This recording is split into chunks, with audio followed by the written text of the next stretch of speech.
एक तरफ जहां देश में पहले ही जाति और धर्म को लेकर माहौल काफी संवेदनशील और तनावपूर्ण बना हुआ है, वहीं इसी बीच नेटफ्लिक्स इंडिया की नई वेब सीरीज घूसखोर पंडित ने विवाद की आग में घी डालने का काम कर दिया है। पंडित शब्द का सीधा अर्थ पंडित यानी कि ब्राह्मण से जुड़ा हुआ है और आरोप है कि इस नाम के जरिए पंडित समाज की भावनाओं को साफ तौर पर ठेस पहुंचाई गई है। ट्रेलर रिलीज होते ही सोशल मीडिया पर हंगामा मचना शुरू हो गया है। लोगों ने इसे खुलकर ब्राह्मण विरोधी करार देना भी अब शुरू कर दिया है। भले ही सिनेमा को कल्पना और अभिव्यक्ति की आजादी का अधिकार हो, लेकिन ये भी उतना ही जरूरी है कि रचनात्मकता के नाम पर किसी समुदाय की आस्था और सम्मान को ठेस ना पहुंचे। अब मनोज बाजपेयी से जुड़ी इस फिल्म के नाम ने विवाद को और भी ज्यादा भड़का दिया है। हालात यहाँ तक पहुंच गए हैं कि नेटफ्लिक्स के बाइकॉट की मांग भी काफी तेज हो चुकी है, जिससे ये मुद्दा सिर्फ एक वेब सीरीज तक नहीं बल्कि बड़े सामाजिक बहस का रूप भी ले चुका है। नमस्कार, मैं हूं आपके साथ अंबिका तिवारी और आप देख रहे हैं बॉलीवुड हेडलाइंस। नेटफ्लिक्स इंडिया की अपकमिंग फिल्म घूसखोर पंडित ने रिलीज से पहले ही भारी विवाद जो है इस फिल्म पर खड़ा हो चुका है। 3 फरवरी 2026 को नेटफ्लिक्स के स्लेट अनाउंसमेंट इवेंट में फिल्म का फर्स्ट लुक और टीजर जारी किया गया था, जिसमें मनोज बाजपेयी एक भ्रष्ट पुलिस अधिकारी अजय दीक्षित के कैरेक्टर निभाते हुए नजर आए। फिल्म का टाइटल और कुछ डायलॉग्स जो है वो ब्राह्मण समुदाय को निशाना बनाने का आरोप उन पर लगे हैं, जिसके बाद सोशल मीडिया पर भारी आक्रोश जो है वो भी अब देखने के लिए मिल रहा है। फिल्म की कहानी एक नैतिक रूप से कमजोर पुलिस अधिकारी की है जो भ्रष्टाचार और साजिशों में फंसा हुआ है। टीजर्स में डायलॉग्स हैं जैसे कि हर करप्ट ऑफिसर को बदलने का एक मौका मिलता है, अब ऑफिसर अजय दीक्षित की बारी।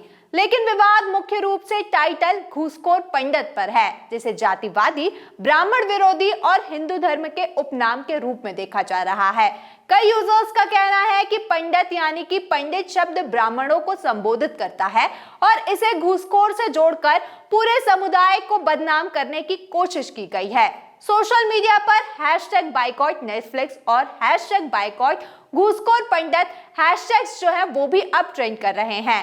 एक यूजर ने एक्स पर लिखा कि घूसखोर पंडित लिखा है क्योंकि अगर घूसखोर मुस्लिम लिखा होता तो पता नहीं क्या क्या साफ होगा इनका, और अगर दलित लिखा तो 10 से 20 साल की जेल जो है वो मुफ्त ही है। हाँ, पंडित बेचारा कुछ नहीं कर सकता क्योंकि पूरा सिस्टम ही उनके खिलाफ है, तो यही लिख लो।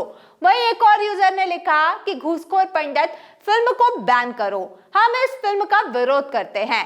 एक और यूजर ने लिखा कि नेटफ्लिक्स इंडिया ने अपनी नई वेब सीरीज में ब्राह्मणों और हिंदू संस्कृति का अपमान कर सीमा पार कर दी है। 24 घंटे में सार्वजनिक माफी दे, वरना देश भर में #बाइकॉट नेटफ्लिक्स शुरू किया जाएगा। क्रिएटिव फ्रीडम्स का मतलब सांस्कृतिक अपमान नहीं होता।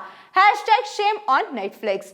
आपको बता दें कि ब्राह्मण संगठनों और आम लोगों के अलावा सुप्रीम कोर्ट के वकील शशांक शेखर झा ने भी इस पर कड़ी कार्रवाई करने की अब चेतावनी दे दी है। उन्होंने एक्स पर लिखा, हेलो नेटफ्लिक्स इंडिया, पंडितों और ब्राह्मणों के खिलाफ नफरत को सामान्य बनाना बर्दाश्त नहीं किया जाएगा, मैं आपको कोर्ट में मिलूंगा। साथ ही उन्होंने टीजर का स्क्रीनशॉट शेयर किया। वहीं जेम्स ऑफ बॉलीवुड नामक सोशल मीडिया पेज ने नेटफ्लिक्स के खिलाफ औपचारिक शिकायत दर्ज की है, जिसमें टाइटल को डीपली ऑफेंसिव एंड कैस्टियस्ट बताया गया है। शिकायत में आरोप लगाया गया है कि यह एक मान्यता प्राप्त सामाजिक समूह के सामूहिक अपमान और सामाजिक शत्रुता को बढ़ावा भी देता है। ब्राह्मण महासभा और अन्य संगठनों ने भी नेटफ्लिक्स से फिल्म का नाम बदलने या इसे हटाने की मांग की है। कुछ यूजर्स ने इसे हिंदू विरोधी एजेंडा भी अब करार कर दिया है और कहा कि अगर किसी अन्य समुदाय पर ऐसा टाइटल होता तो तुरंत बैन हो जाता। विवाद इतना ज्यादा बढ़ गया है कि कुछ रिपोर्ट्स में दावा किया जा रहा है कि नेटफ्लिक्स इस मुद्दे को गंभीरता से ले रहा है और ट्रेलर का कुछ हिस्से में एडिट या रिलीज डेट में बदलाव की संभावनाएं भी हैं। हालांकि नेटफ्लिक्स इंडिया ने अभी तक इस पर कोई भी आधिकारिक बयान जो है जारी नहीं किया है। फिल्म का निर्देशन नीतीश पांडे ने किया है और यह नेटफ्लिक्स पर जल्द ही रिलीज भी होगी। विवाद के बीच फिल्म की टीम या फिर मनोज बाजपेयी की ओर से भी कोई भी प्रतिक्रिया अभी तक सामने नहीं आई है। कुल मिलाकर यह विवाद एक बार फिर OTT प्लेटफॉर्म पर रचनात्मक आजादी और सामाजिक संवेदनशीलता के बीच बढ़ते टकराव को उजागर करता है।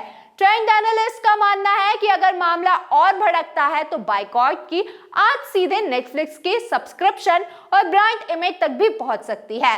फिलहाल सोशल मीडिया पर बहस जो है लगातार जारी है और बड़ी संख्या में लोग टाइटल बदलने या कंटेंट में संशोधन की मांग भी कर रहे हैं।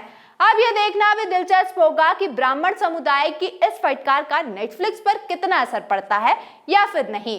एक बात तो साफ है कि किसी भी फिल्म या वेब सीरीज को बनाते समय एक जिम्मेदारी जरूर होनी चाहिए कि उनका कंटेंट किसी भी व्यक्ति, जाति या समुदाय की भावनाओं को ठेस ना पहुंचाए। आपका इस पूरी खबर पर क्या कुछ है कहना, हमें कमेंट्स में जरूर बताएं। बॉलीवुड से जुड़ी और अपडेट्स के लिए बने रहिए हमारे साथ।